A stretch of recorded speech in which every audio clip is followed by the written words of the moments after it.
All right, everyone. Welcome once again to the Faces of Business. I'm your host, Damon Pistolka, and I am excited for our guest today because we have Bryce Henson from Fit Body Boot Camp. Bryce, welcome. Damon, thank you so much for having me. I'm super excited to chat with you today. I am as well, Bryce, because man, your background we were talking about before you got on. I want to go over that, and then we started talking about leadership structure and marketing, and then you got into systems and EOS, and we got a lot to talk about. Oh, But yeah. Bryce, I always like to start back at the beginning.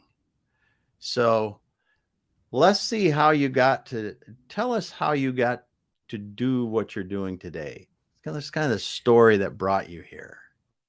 Absolutely. Well, there's two parts to it. There's really the, I guess, unlocking of the passion of fitness. So I'll kind of start there and then, of Yeah, course, the business journey. good. But I live in Southern California now. I have since 2005, but originally I'm from the Midwest. I a broken home, actually a blessing disguised as a tragedy. My father was a drug addict. He was an alcoholic, addicted to gambling, not necessarily the trifecta for a good family upbringing. So my family life, in my young years was very volatile. And my mom, bless her heart, she really stepped up and did the best she possibly could, raising three kids. And I grew up the later part of my childhood in the state of Michigan, where she was from, and seeing Okay. my mom work really hard.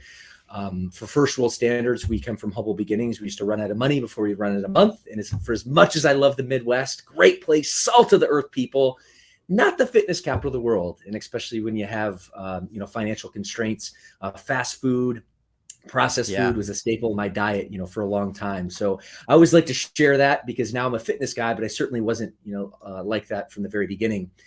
But ultimately, what happened is when I put myself through college, I ended up getting a job opportunity in Los Angeles, California. I was excited to move to Mm-hmm. LA, the beaches, the sunshine, all that LA had to offer. But being very candid with you, Damon, and your audience, the first couple of years were dark. I had more dark days than good, and I was 3,000 miles from home. I lacked Yeah. professional skills. And really, when you break it down, I lacked fitness. I didn't have the energy, the drive, the enthusiasm, but things changed. And a fortuitous situation happened. One of my good buddies from college moved out west and we lived together. And this is really where the fitness transformation started. And after a few months of living together, he was my first fitness mentor, I finally mustered up enough courage to say, Adam, will you show me a little about this fitness game? And he turned to me and said, Bryce, I thought you never asked. And really what he did over the period of 2 years, but hyper focus over 6 months, he introduced me to lifting weights, into circuit training, into nutrition, but most importantly to coaching and accountability, because that was really the game changer for me. And really, when I saw the Fit Body Bootcamp model as a business model a couple years later, a light bulb went on because I knew that same training modality worked for me. In fact, in the first 6 months of training together, I dropped 20 pounds of body fat. I put 20 pounds of lean muscle on, but way more than the physical look. I gained energy, enthusiasm, confidence, drive. Yeah. In fact, from a sales perspective, a business perspective, I went from the least performing sales rep in the company all the way to the highest performing sales rep in the company. And for me, that was really the first introduction of fitness in my life. And it really, drove a passion and really laid the foundation for a couple of years later when I became a franchise partner within the Fit Body Bootcamp brand. So when you say sales rep, this was not in the fitness industry. This was outside of the fitness industry. So your fitness helped you be better in a job outside of the fitness industry. That's exactly it. My first career was in sales, and I guess I've been in sales for even through my business ownership, as you would imagine. But no, previously to my Fit Body journey, my business ownership journey, my first career was sales. And to your point, I mean, this platform of fitness and why I'm so passionate about for you today is because it changed everything. And if I could look you in the eye and say the one thing changed in that first year where I just had explosive growth in my sales career, it wasn't the sales strategy, it wasn't the persuasion, it wasn't the trainings. Yes, I did all that, but it was really the confidence that I acquired throughout becoming a fit person through my transformation. Yeah. Yep. Fit transformation. So tell me a bit about that. What that looks like when someone's going to do that for you. Well, What it's does it not look like? Well, it wasn't easy, and that's why I Yeah. love the model of coaching because Damon, you can, and your audience know this to be true. You can find workout programs and nutrition plans on the internet free of charge, but it's one thing to know what to do, but it's another thing to have someone hold you accountable. And for me, actually, the best piece of coaching advice, my friend Adam, when I finally asked him hey, Adam, can you show me about this fitness game you play? He asked me for a 90-day commitment because he said, Bryce, you know how many guys at college asked me how to be fit and how many actually stuck with it? Virtually zero. So if we're going to do this, I don't want to waste your time. I don't want to waste my time. I need your 90-day commitment that you're going to do what I want you to do. You're going to train how I want you to train. You're going to come with me to the gym and you're going to eat what I want you to eat. And after the 90 days, if it's not for you, all good. But if it is, then obviously we're off to the races. And I'm so glad he provided that coaching expectation, because as you would imagine, starting any fitness journey, anything new journey for life, the first week I could barely squat to go to the bathroom. My legs were so sore, but I just kept on putting one foot in front of the other. 1 week turned into two to three. And before you know it, 90 days had passed. And was I incredibly fit over those 90 days? No, but I saw a difference. In the famous words of Tony Robbins, progress equals motivation. So I saw enough progress, Damon, where it gave me that motivation to continue. I think that's a big message, not only from a fitness perspective, but a business perspective. Anything you're starting new is going to be tough at first, and you have to have that accountability and coaching and really do it enough where you can gain some traction, momentum, and then the rest is, gets a lot easier.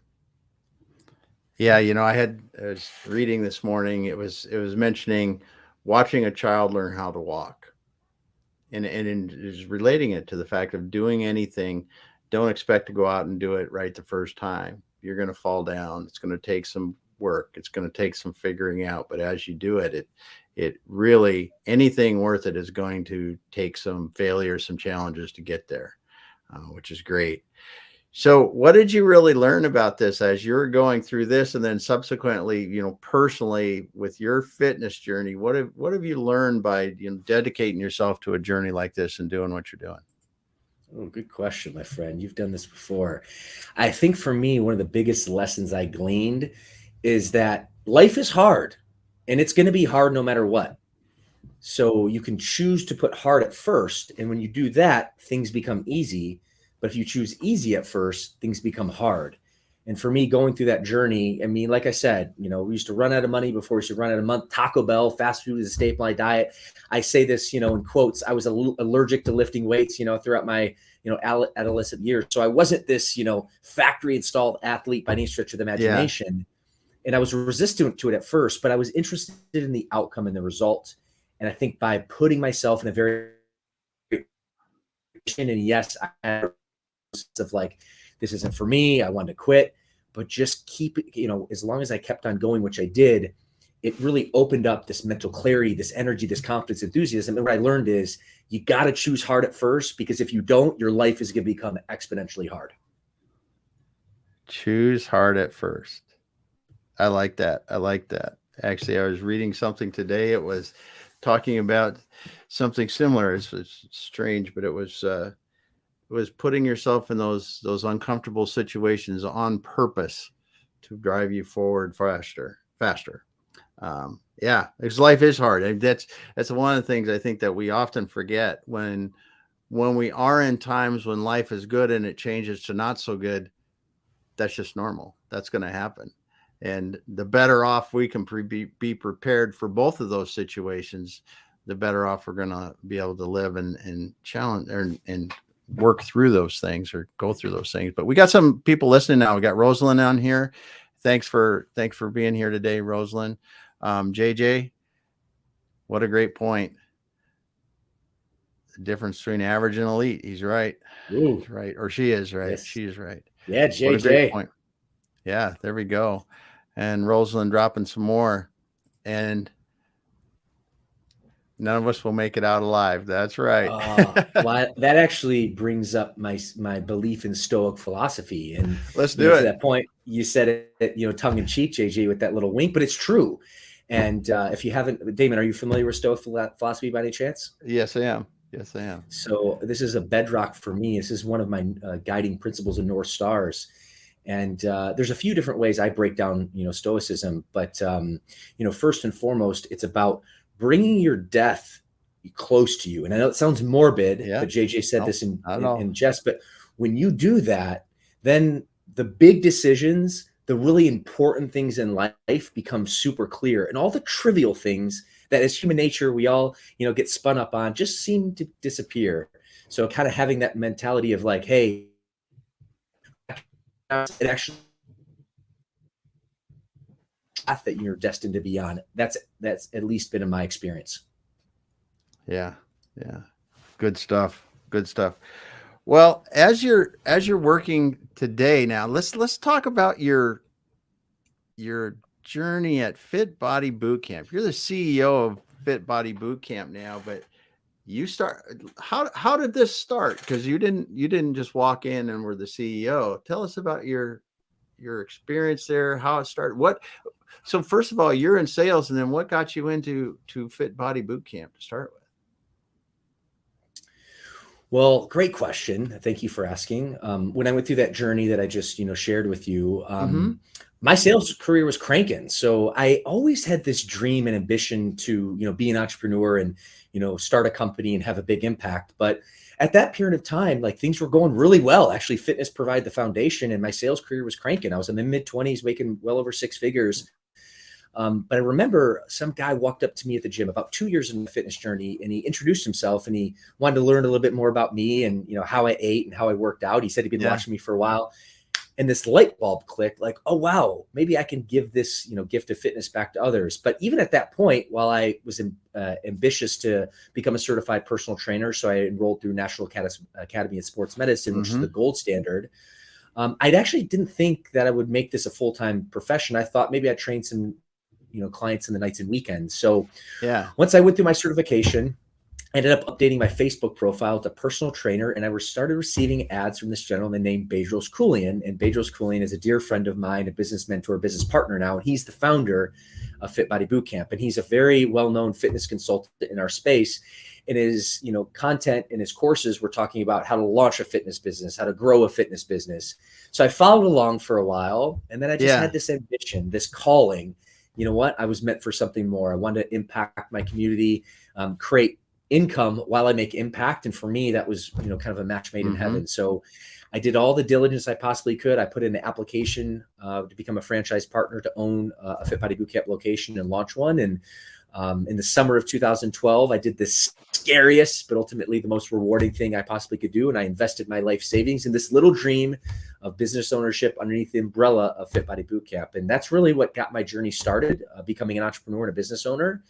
And I'm going to give you the highlight reel. There was a lot of lowlights though, but from 2012 to 2018, I ended up scaling to 5 locations. I brought my family on board, my mom, my wife, my sister, my brother, and really made it a family thing. And, had a lot of success within the industry, a lot of learning lessons and trials and tribulations, specifically around leadership and marketing and just, all the things that you struggle with as a new entrepreneur.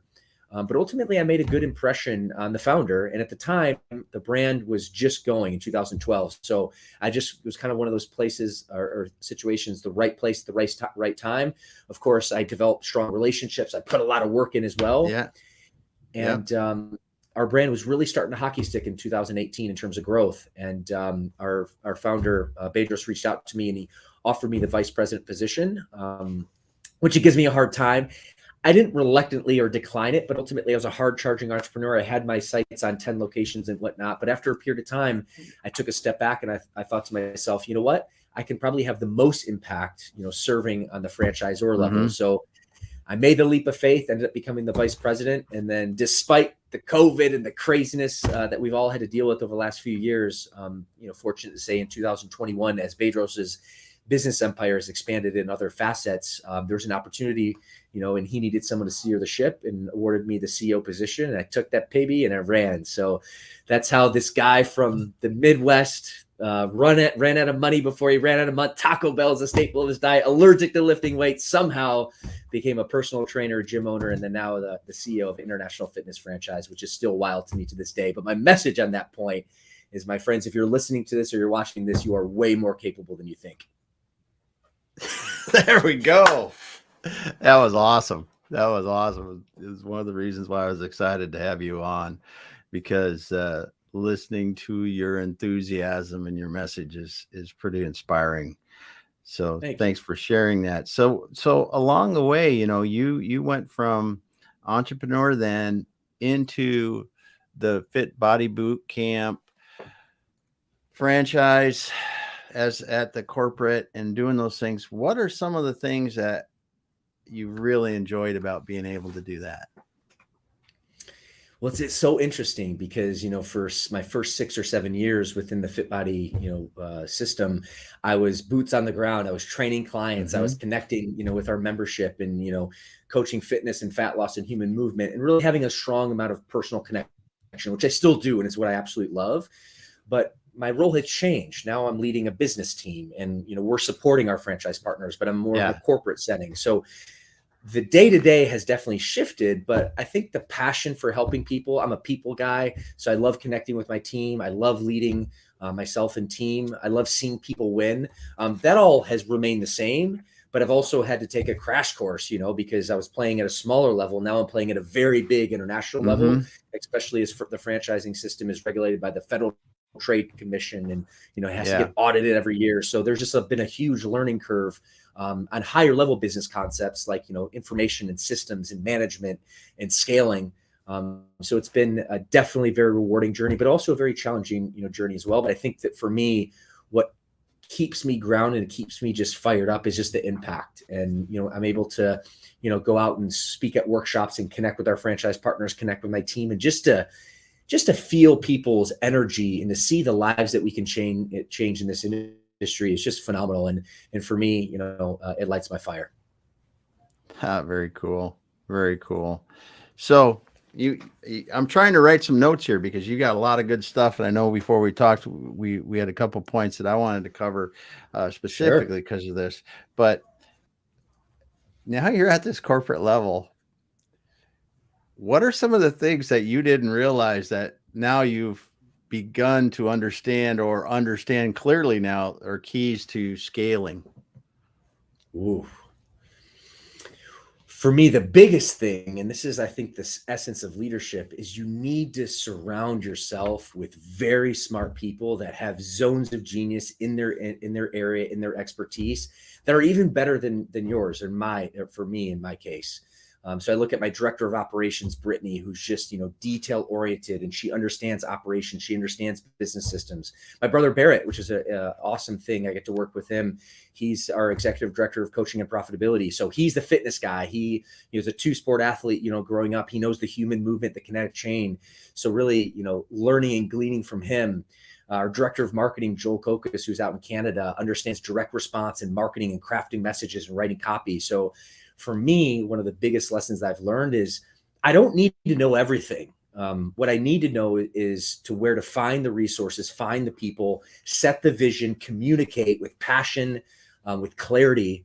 And if you can provide that strong vision and assemble people, more talented and brighter than you at certain areas of the business, it can be like rocket fuel. So that's probably the biggest lesson I've gleaned in my couple of years now in terms of steering the ship here at headquarters at corporate. Yeah. And we, the title of today was Systemizing Business Growth. So we talked a bit about this beforehand. What are some of the things that you've seen and helped your team to coagulate around to really help to systemize your business so that you are systemizing business growth? Definitely. And we were talking about this offline, Damon.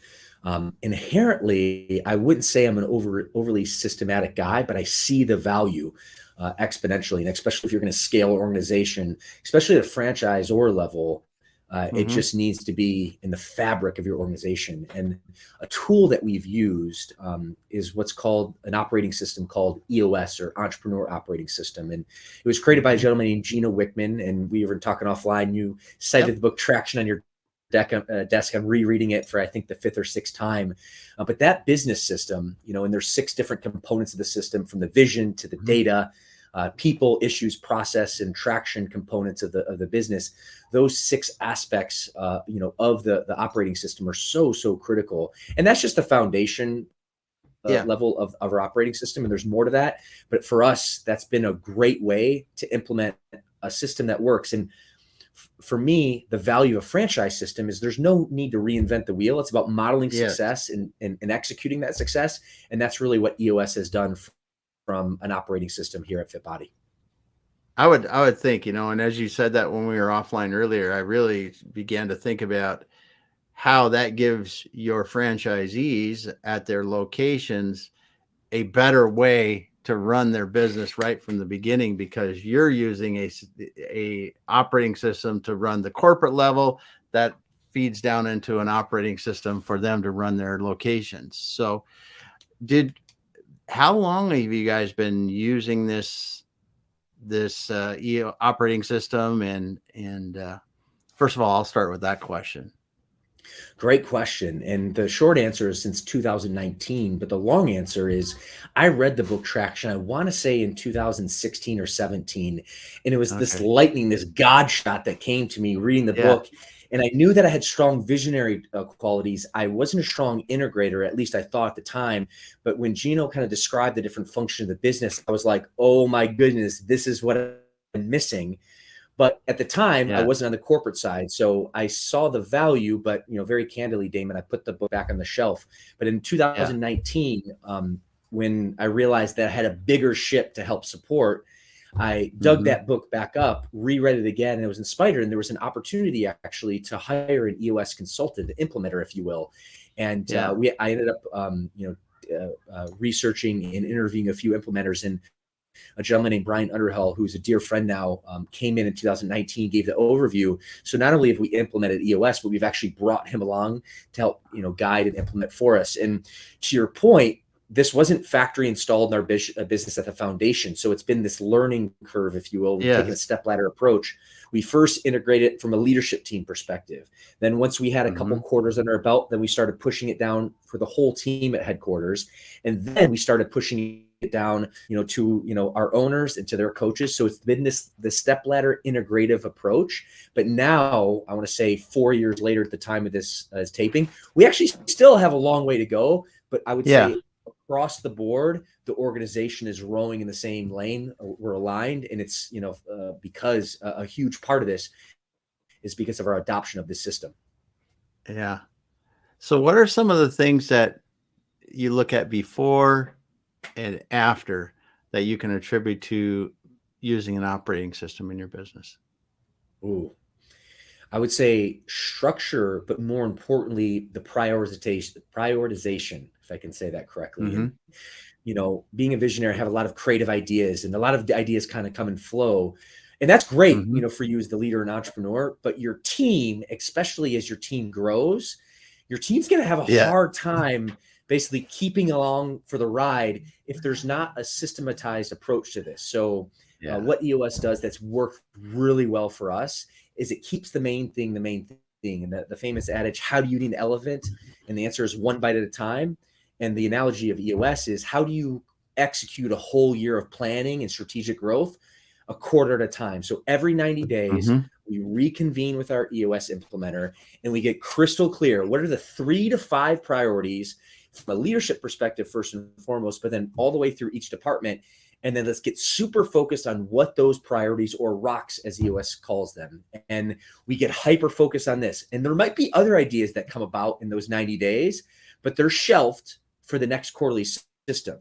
So that way, the whole team and your whole organization knows we are completely focused on these priorities over the next 90 days. Once we execute these priorities, then we're going to come up for air. Okay. And then we're going to, glean all the other ideas that we discussed. And then we're going to get hyper focused in the next 90 days. And really what that leads to is not only it leads to innovation, but it leads to really strong execution, and it really execution in a way that your team feels really good about. And they don't feel that they're always running in circles, which has probably been the biggest benefit of EOS. Yeah, it does. It really does. As you said, the 90-day rocks are tasks or big things that you want to get done in 90 days, and only limiting it to a few is critical in the overall, because as you could say, as you said many times, you being a visionary, or even people in running a department or running a location themselves, they could get a lot of other input that, oh, should I do this? Should I do that? And you're going, nope, this is the quarter. This is the thing we're doing. This is what we're focusing on this quarter. I've got these 3 things. When those are done, we can think about something else. But until they are, we have to focus on those and put that on the list. That is so bad. It and really, Go ahead. Go ahead. Sorry. Oh, forgive me. I was going to say, just humbling myself. I was so guilty so many times Oh yeah. of just having the flavor of the day or the flavor of the week or the flavor of the month. Yeah. And it just it led to confusion for my team, which is just, not a good thing. Yeah. Yeah. Yeah. We're just going through a 90-day process right now again with a client. So it's always fun. It's always fun, we're because you're getting things done. And one of the things that I really like about the fact of a quarterly goals or however you choose to do it, the time length, it's really, I think, the focus that a system like EOS gives your team, gives you as a visionary, really helps everyone execute. And people always like when they can, paint a wall and the wall is painted and walk away knowing it's done, rather than paint the wall, get halfway done and go start building another wall someplace else. You have to be able to finish something, and people like to see the accomplishment and what they're doing and do that. So do you think that using this operating system, you've been able to accelerate the changes in your business because of the focus?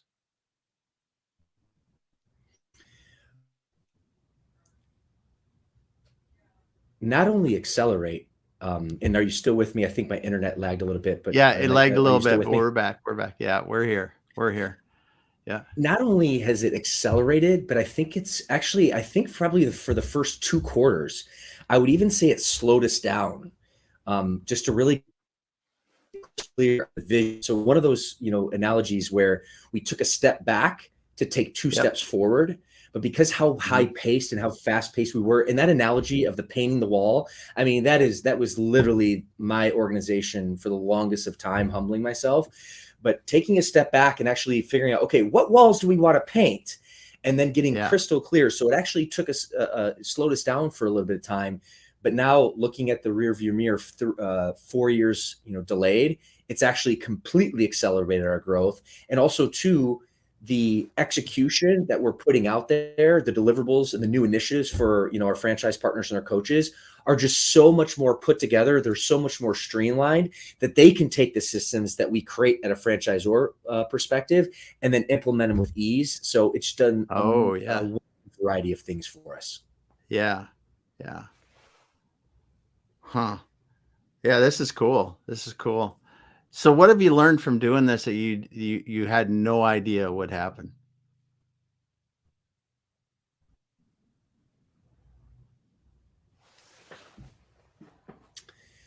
I think the clarity, first and foremost, there's another book called, actually, taking a step back, The E-Myth by Michael Gerber, I want to say. Yep. And, Yep. he talks about, the ability to work in your business versus on your business. And what EOS has really done is, in a 90-day cycle, it forces you, and when I say you, meaning myself, the leadership team, and all of our departments, actually take a TV timeout and just take a full day of planning. And we look at the business as if we're not in the business anymore. We're looking at it from a 30,000-foot view. And he literally asks us to take a step back, remove all the people from the organization. You're going to look at your accountability chart, challenge your accountability chart, and then put back the people, in the right seats. And it continuously challenges you to take a look, and view your business for what it is. And I think that's so valuable. And, business consultant like you, Damon, who has a lot of experience, coaching and working with other businesses, it's probably very easy for you to look at a business and say, okay, this is where your break is. This is where your break is, because you're outside of it, right? You're not emotionally tied to it. But when you're emotionally tied in the business, it's really hard to do that. So that's been another really, really big benefit of working on your business, in the words of Michael Gerber, instead of in your business. And I'm under the firm belief you need to do both, but you need to be able to create a structure where you have the opportunity to really see that from a full holistic viewpoint. Yes. Yes. Are you still able to train people once in a while? Jim? Or you cut out for a second there? I didn't hear it. There you go. I got you back. I said, you mean training people in the gym? Yeah. Training people in the gym. Yes. Is that? Yes. I do. It's not often, but I'm a product of my product. So I work out at my location once a week on Tuesday mornings. That's actually where I got my workout today. But more importantly, every now and again, maybe 1 or 2 times a year, I'll dust off the training boots. I usually have my media guy come in and do some video of me. But I love connecting, and that's who I am. That's really the DNA that I have within the industry. That's cool. That's cool. That's cool to keep a little bit of practicing to Oh yeah. experience what your franchisees are doing. So what are you excited about in the fitness industry right now? Well, what I'm concerned about, and I'll get on my soapbox for a little bit. Let's go concerned. Yeah, then we can go and then there. I'll show you what I'm excited about. COVID really showed us that a big hole in terms of our society's health, in terms of the obesity epidemic, and nearly 50% of our population here in the States are statistically obese, and that has major complications from a physicality perspective, from a healthcare perspective, from a cost perspective, also from a mental health perspective. We're seeing a lot of mental anxiety and mental health issues, which really, Damon, can be avoided through proper nutrition, proper exercise regimen. And so for me, that's a very scary thing. In fact, we're spending billions of dollars a year on unnecessary healthcare and health costs because of this. So my big message is, my passionate plea is, people need to start taking care of themselves better. It's the foundation for your life. So that's what I'm concerned about. But that's awesome. Good news is, there's a solution, and the solution is coaching. The solution is, support, accountability. And that's why I'm so passionate about my mission, within my organization. The biggest thing I'm really excited about is nutrition coaching. And most clients, because they're overweight, they come in, they want to lose body fat. They want to lose, pounds and inches. And while movement's a really good thing, if you really, really want to change and shape your body composition, you have to do it with clean nutrition, proper carbohydrates, fats, and protein. And we've done a lot of focus and effort, developing a proprietary app, and also being able to provide a better nutrition coaching. So that's what I'm most excited. And also people are waking up, I believe. So I showed you the pain point, but ultimately I also wanted to kind of show you my level of excitement for, what's to come. Yeah. I mean, you hit it on the head and there were a lot of people that during COVID, yes, we kind of were stuck in our own space, and some people chose it didn't go well. Other people, it went okay. And for a lot of different reasons didn't go well or went okay. But, that I think this is, you said it, I think this is a real opportunity for people to step back now and look at what is something that I should be doing for my health. What is something that I should be doing for not my physical health, but my mental health. And then one of the things that I really think that COVID taught us is that, you look at business and you look at life and everything. And we really are focusing, I think, more holistically on people rather than, professional or personal or family or things like that. And we've really gotten, hopefully we're taking a step to where we think holistically about, you mentioned mental illness, and you meant about obesity, and all these things are controlled a large part by activity, what we eat, and a lot of other things in our life. if we try to keep, if we keep seeing Ozempic clinics, popping up, it doesn't do a heck of a lot of good if the food that you are eating is junk and you never get any exercise. And because your health, you can be skinny and not healthy. You could, amen. There's a lot of things that and it's been proven, I don't know how many times over and over again, that even moderate exercise, if you're 80 years old, you're out and taking a nice leisurely stroll, that might be your level of exercise that you need. But moderate exercise helps you mentally so much that it's just, and you're just preaching to the choir here, dude. Because I went from being about 270 before COVID started, and I'm about 208. And good for you. If I wasn't, and I'm 208, a lot stronger than I was.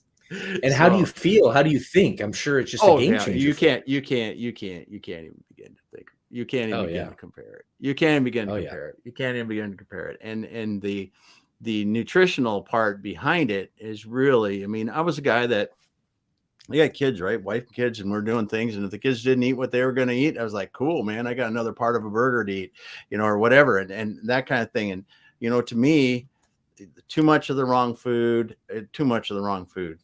I grew up in the Midwest in South Dakota on a farm. I grew up eating too much. But you talk about nutritional coaching. I mean, just the type of calories that you consume, someone like me, if we had 14 bags of cookies in the house, that's not a good thing. So don't buy them at the grocery store.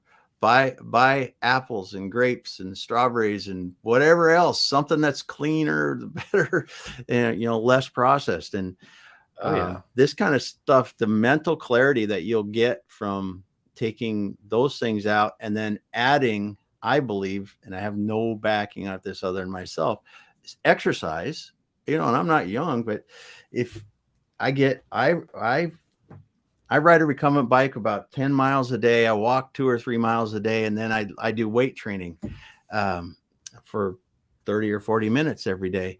And the amount of energy I have, the amount of clarity you have is incredible comparatively 2 years ago. And Good for you. That's awesome. When people don't do this, and I'm saying this because I see people that are in their 20s now that,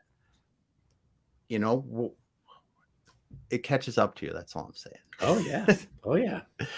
So I think you got to be excited when you're starting to talk to people about nutritional coaching. I think that you're at a good point in time because we got people that are coming, where COVID's behind us for the large part now. So hopefully some people are starting to go, hey, maybe this is time for us to really think about how I want to live a better life.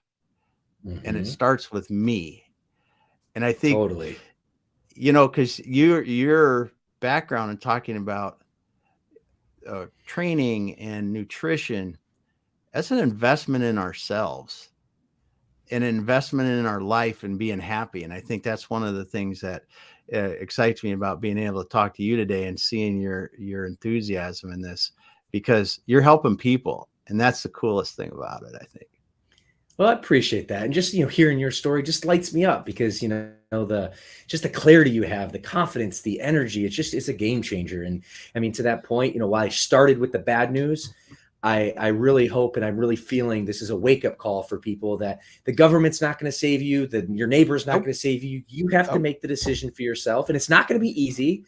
Okay. You got to put one foot in front of the other, but when you do, okay, your life gets better. When you choose hard first, your life gets exponentially easier. And, that's a message for me today. That is a message that I want, your audience to hear, and that will serve, our society very well. Man, Bryce, thank you for stopping by today. It's been a pleasure talking to you. I mean, the things that you're doing at Fit Body Boot Camp, awesome stuff. I wish you nothing but the best. And you're inspirational. So if people want to learn more about Fit Body Boot Camp, learn more about you, where are they going to find that information? I appreciate that. I have a podcast that I teach about, business and nutrition and fitness and all that, called the Fitness CEO Podcast. So I highly encourage your audience to find me there. My social media handles. Yeah. My social media handles are real Bryce Henson, not to be confused with fake Bryce Henson. And our website is fitbodybootcamp.com. So you can find me at the podcast. You can find me on social. You can find me on our website. Awesome. Well, Bryce, I appreciate you stopping by today. We were talking about systemizing business growth. We got to talk about your story. We got to talk about your experience at Fit Body Boot Camp and your just crazy enthusiasm for helping people and helping people be successful. Thank you so much. Well, Damon, the pleasure was mine. I really appreciate the chat, and wish you all the best of luck. All right. Well, hang out for a moment, Bryce. Everyone that was listening, JJ, Casey, we had Rosalind in the beginning. Thanks so much there for dropping the comments in, and all of you that were listening and didn't comment. Really appreciate your views, your thoughts, and just the positivity that you're adding to our day. We'll be back again later. Thanks so much.